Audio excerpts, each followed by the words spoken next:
haven't we? What on earth are you playing at? Oh, what's going on? It's barely 6 o'clock. Apologies.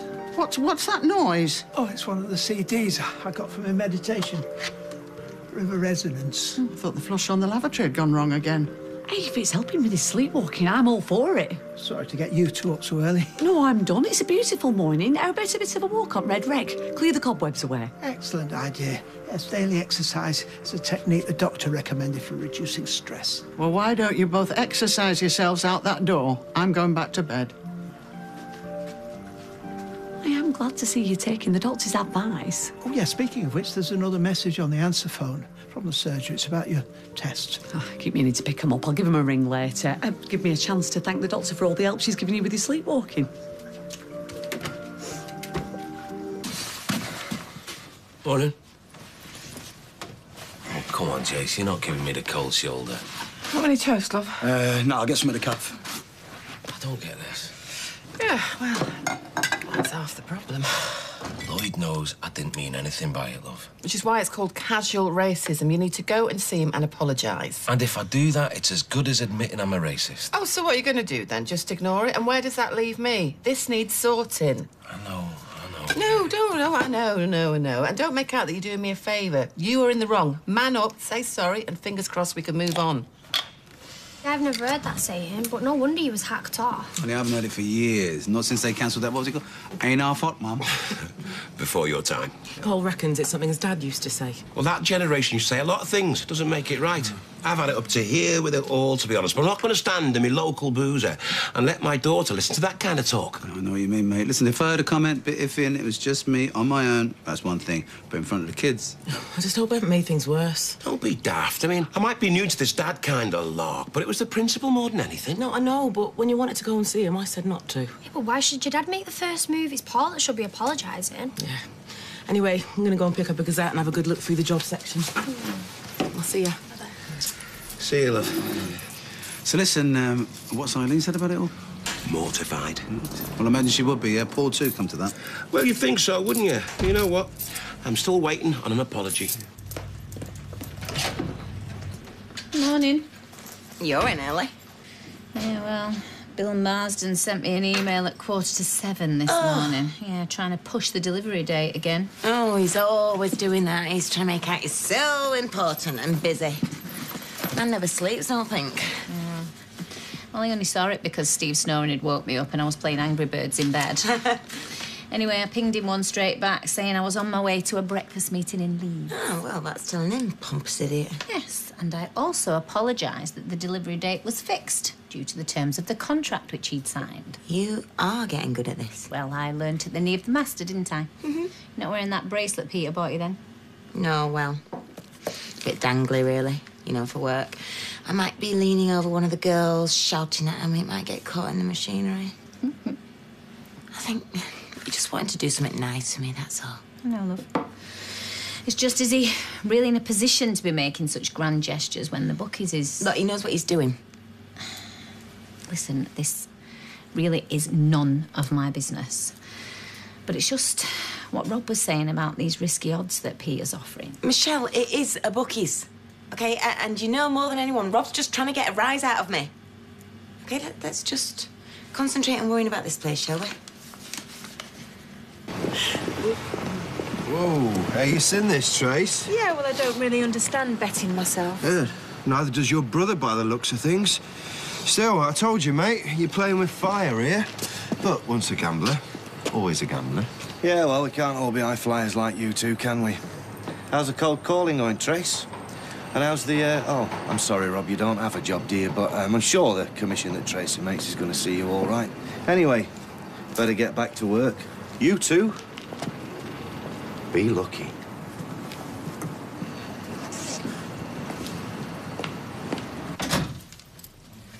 What are you doing back? Oh, well, I heard you were going out and I was concerned about your ankle. My ankle is perfectly fine.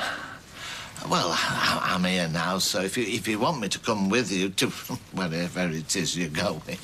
You know very well that I'm going to see my solicitor about signing the house over to you.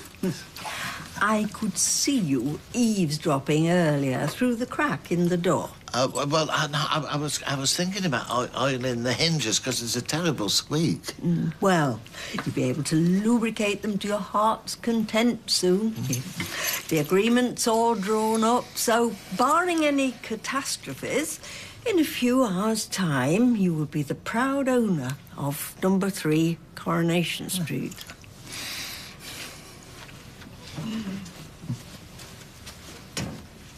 I don't feel like putting a bet on. Well, I do. Yes, me brethren. Come on. Don't you start. Brought him in here to take his man for what? You're all right, I think, and just about managed not to fall apart. Anyway, it's all going to get sorted because Paul is going to apologise and then we're all going to hold hands and sing We Are the World. Anyway, absent enemy 40 to 1, that right, is it? Yeah, that's what it says. Won't get better odds anyway, Stevie boy. What's the catch? No catch, pal. Just best odds in town. All right, 5 each way. Ooh, steady. That's almost a packet of facts. No, fair play, Lloyd. I'll take anybody's money, me.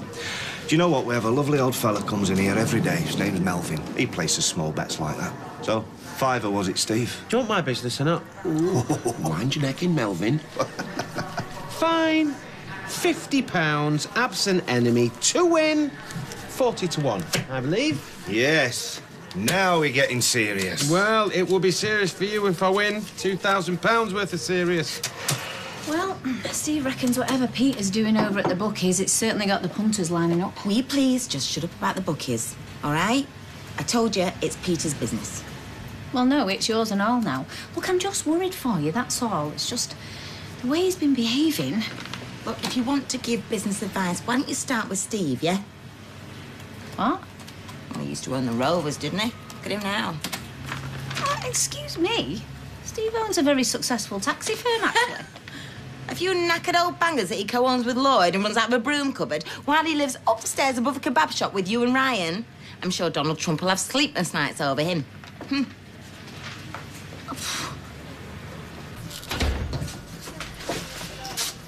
Hiya.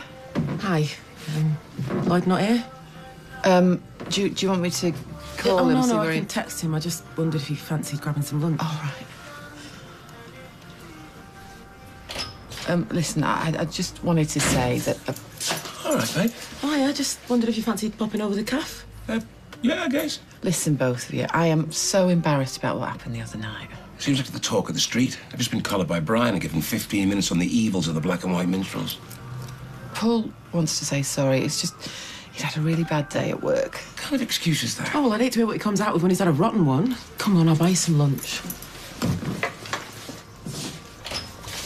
He's like a public servant or whatever. He can't just walk around saying stuff like that, Jason. Look, I'm pretty sure he wasn't trying to upset anyone. Yeah?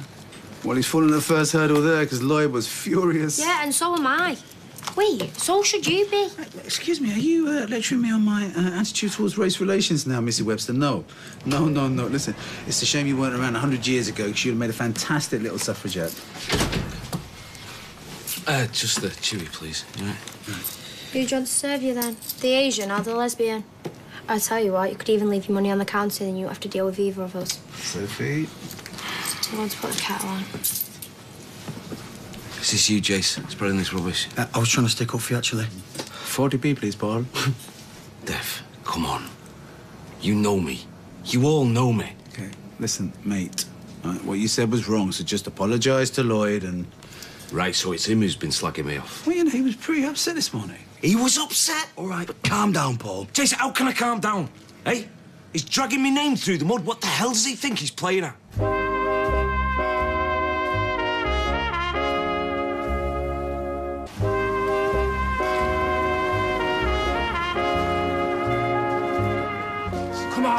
Come on, breadwinner, come on. Come on. Come on, absent enemy, come on, you beauty. Come on, breadwinner. Come on, come on, come on. Come on. Come on, absent enemy. Shift your backside. His idol is down. Absent enemy. Rob's home in first place. What a shocker. I've won. I've actually won. I've only flipping won. For once in my miserable life, I've actually come out on top. I've got to go to the safe. Get it! Stevie, man! Come on, son! Oh, yes! Oh, absent enemy! Come on, son! Oh, come on, Stevie! Get in! Absent enemy, you beauty! Brian thought it might help. 20 things you should never do in bed. The mind boggles. Things that hamper sleep. Watching TV, eating. They even say some books aren't a good idea because they can overstimulate. Oh, like Jackie Collins? No, like the endless sci-fi sagas he loves. It's a rare night he's lying next to me without some oversized page-turner in his hand. Well, do thank Brian for me. It is very thoughtful. Yeah, well, never mind the mumbo-jumbo. Just follow the doctor's advice. Doctors? What are today's specials? Oh, someone's pushing the boat out. Pea and ham soup or aubergine bake? Oh, come on. Why not? Aubergine bacon to blazes with the expense. I'll see to that, Mother. Well, go on. Whatever it is, I can see you're dying to tell me. Oh, nothing. I'm just waiting for Emily. She's been to see her solicitor. Oh. Yes. Is everything all right? Oh, yeah, I've just made an appointment after work to get those results. Why don't they tell you over the phone? Young Kylie was telling me about the hoops she had to jump through for a simple urine sample. I'm sure it'll be fine. I must dash her. I'll be late back. Right, there's a grand and 1, 2, 3, 4. You know, as a mate, there's a small part of me that feels a bit sorry for doing this to you. 950 and another 50. There's your 2 grand. Well done. But there is another much bigger part which is going woohoo over and over very loudly inside my head. Well, there you go. What can I say? You win some, you lose some. Well, it's very big of you. You know, the way Lee's lot are listening to you, that, best publicity you could give me. Well, it'd have been a lot cheaper to place an ad on the front page of the Gazette. Listen, mate, I hope you don't mind me asking, but why did you put those odds on that horse? I mean, surely you must have known it was 20 to 1 at best. Well, took a chance, didn't I? I'm a bookie. That's what we do, we take chances. Fair enough. Well, aren't you, forgetting something?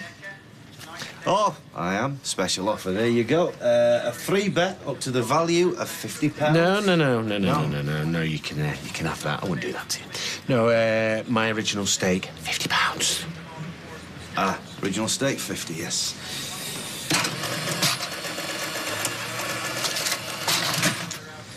Right, 20 and, 45, and, chewing gum. And another 550 original stake back. I'll buy you a drink later. Great. Good stuff. Lloyd! Yeah, listen, I won't be coming back into work today. No, you know my horse, Absent Enemy? It's only come in 40 to 1. What's happened? Jammy has only gone and won 2,000 quid. You are kidding me. He said he's buying the drinks tonight. Tonight, he can buy the drinks for the next year, Lloyd. All right, so this is what you meant when you said I'd ruined your friendship with Lloyd, is it? Oh, no. Look, Steve's just been lucky on the horses. And believe it or not, I don't spend my whole life worrying about people like you. People like me. Oh, boys, come on, please. Look, Steve's just won a small fortune. We're just happy for him. Don't explain my actions to him. It's none of his business. Tell you what is my business. You going round telling the old street that I'm a racist. Hey, don't deny it, Lloyd. I've just been into the shop and got an earful. Apparently I'm the hot topic of conversation because of you. Look, why don't you do what you say? Apologise for last night. Yeah? It's exactly what I was doing coming round here. Then I go to the shop and hear all the rubbish that you've been spreading. Look, you're off your head, you are. You said what you said. How many times, Lloyd? It's a turn of phrase, that's all. Yeah, well, the National Front had a few turns of phrase, didn't they?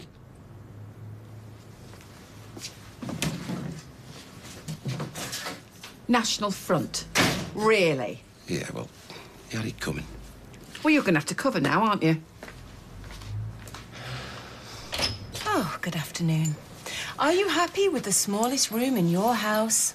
It's often said that the kitchen is the heart of the home. But is that true? Not everybody cooks, but we all use the bathroom. They've hung on for me again. Well, I'm not surprised. You got to give it a bit of razzle-dazzle, a bit of the wow factor.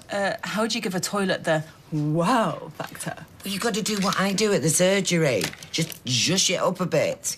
I mean, words like verruca and prolapsed aren't exactly poetry, but If you give it a bit of razzmatazz, it makes all the difference. Here. It's not what you say, it's how you say it. Oh, it's a fella. Good afternoon. Oh, kill me now. Are you happy with the smallest room in your house? No, not the coal hole. Stick to the script. The lavvy, the toilet, the bathroom. It's often said that the kitchen is the heart of a home. But is that true? Not everyone cooks, but we all use the bathroom. It's just that you can't boil an egg in a bidet. It's a waste of time. Hang up on him. Hello? Yes, it is.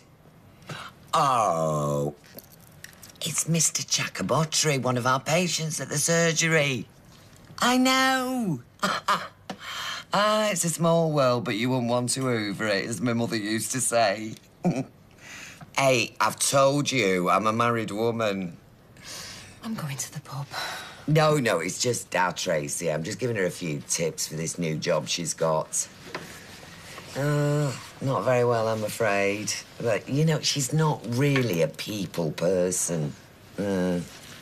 A bit quiet in here. Yeah, it has been all day. Ooh, somebody's a bit flush. Had a bit of luck on the GGs. Nice. Yes. Buy the mother of your child a drink. Flippy neck, where'd you come from? Oh, go on, Steve, because I have had a rotten day. Oh, break a nail. No, actually, I've been working. Oh, yes, cold calling. How's that going? Oh, you would not believe how rude people are. Oh, buy her a drink if it'll stop her moaning. Oh, thank you. Well, in that case, I'll have a large gin and tonic, please. Right. We were talking about the hoo-ha in here yesterday with Paul. I think Lloyd went right over the top. I mean, I remember in Spain, this fella used the term Indian giver right in front of me, but didn't take it personally. Where would you take that personally? I'm part Cherokee on my mother's side. Oh, right. Yeah. My great-grandmother ran away to join the Buffalo Bill show when it came to Manchester. That would have been around the late 1800s, according to my nan. She was only 14, but she ended up being the knife thrower's assistant. As so many of our forebears in the Northwest did. She fell in love with a Native American who had a tomahawk act. And Bob's your uncle. Or Geronimo's your uncle in your case. Yeah, can't you see? This is the classic Cherokee profile. I'd have never guessed. No, well, unlike Lloyd, I don't make a song and dance about it. If I'd have heard what Paul said myself, I would have blamped him. I'm surprised you take Lloyd's side. Listen, love, I may be many things, but a bigger isn't one of them. Yeah, that's right. Tracy dislikes everybody equally, regardless of the colour of the skin. Have one for yourself, Gloria. Ah, feeling generous, are we? Oh, we were just chatting. Thanks for the drink, Steve. Got a drink? Oh, hi, Hayley. Hiya. I noticed you were due in. Bang on time. I wish some of our other patients were that punctual. Oh, I shouldn't have said that.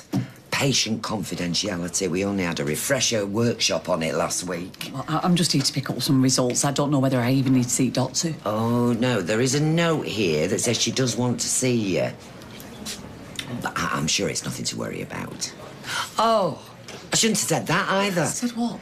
Well, I'm not supposed to over-reassure the patients, just in case I tell them it's fine and it turns out it's something really serious, and then they sue us. Anyway, take a seat, Hayley. We're running a bit late. It's a new doctor, not a patch on Dr. Carter, if you ask me.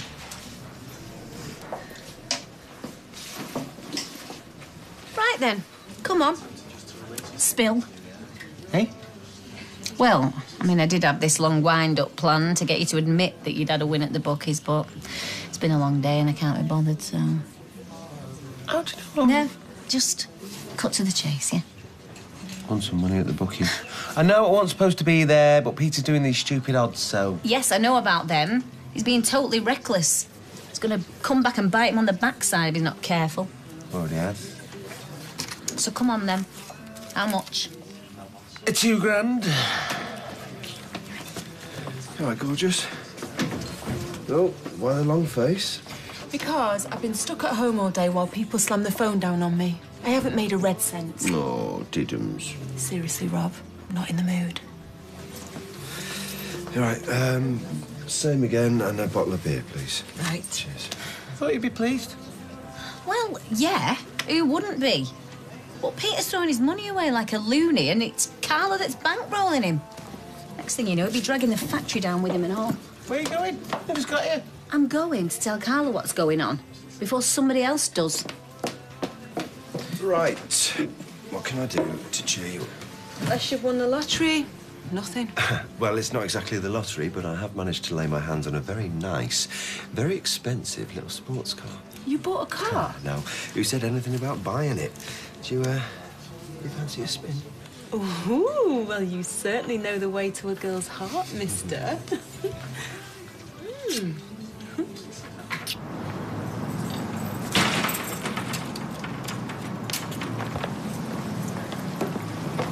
You've forgotten something?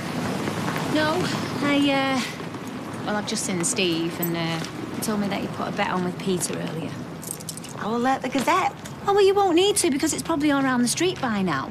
I did try and warn you. It's these daft odds that Peter's doing. How much? Well, Steve got lucky, didn't he? He's won $2 grand, Carla. Now, what if somebody else gets really lucky? Coronation Street's back in half an hour.